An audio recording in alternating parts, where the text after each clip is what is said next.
A modern container ship can weigh over 200,000 tons. When the wind howls and the current rips, the force pushing against that ship is colossal, enough to snap steel cables like thread. Yet, these floating cities are held in place by a single metal hook that looks tiny in comparison.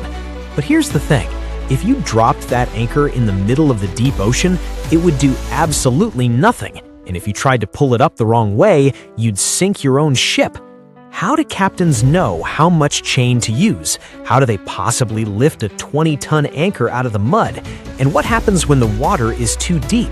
Today, we're answering the questions you didn't know you had about the heavy engineering of anchors, right here on Simple Things Surprising Histories.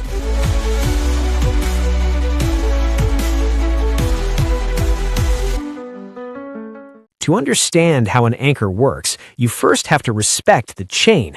On a large vessel, we aren't talking about a chain you buy at the hardware store. A single link of a cruise ship's anchor chain can weigh over 300 pounds, more than a large refrigerator.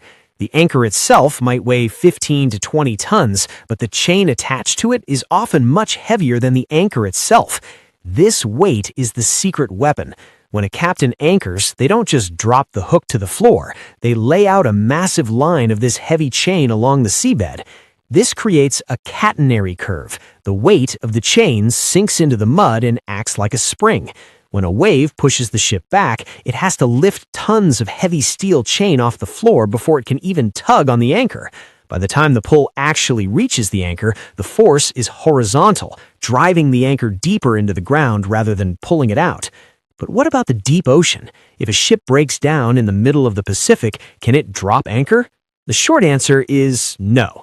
Commercial ships generally cannot anchor in water deeper than about 100 meters, or roughly 300 feet. If you're in the middle of the ocean where the water is 2 miles deep, the chain itself would be too heavy to hold. The sheer weight of hanging that much steel vertically would snap the windlass, the winch that holds it, or even rip the bow off the ship.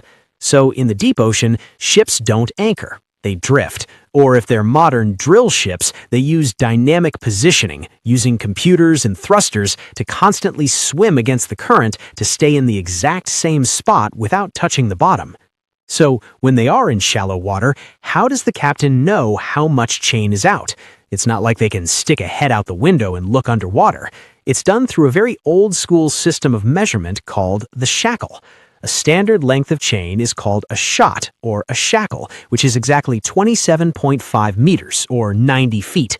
These sections are joined together by a special detachable link. Crew members paint these joining links in bright colors, usually white, red, or blue. They might also wrap stainless steel wire around the links so they can be identified even in the dark by touch or flashlight. When the chain is flying out of the hawse pipe, an officer on the bow counts the flashes of color. They radio the bridge, 3 shackles in the water. That tells the captain exactly how much weight is on the bottom and if they have enough scope to hold the ship safely. Finally, the hardest part, leaving. Remember, a 20-ton anchor buried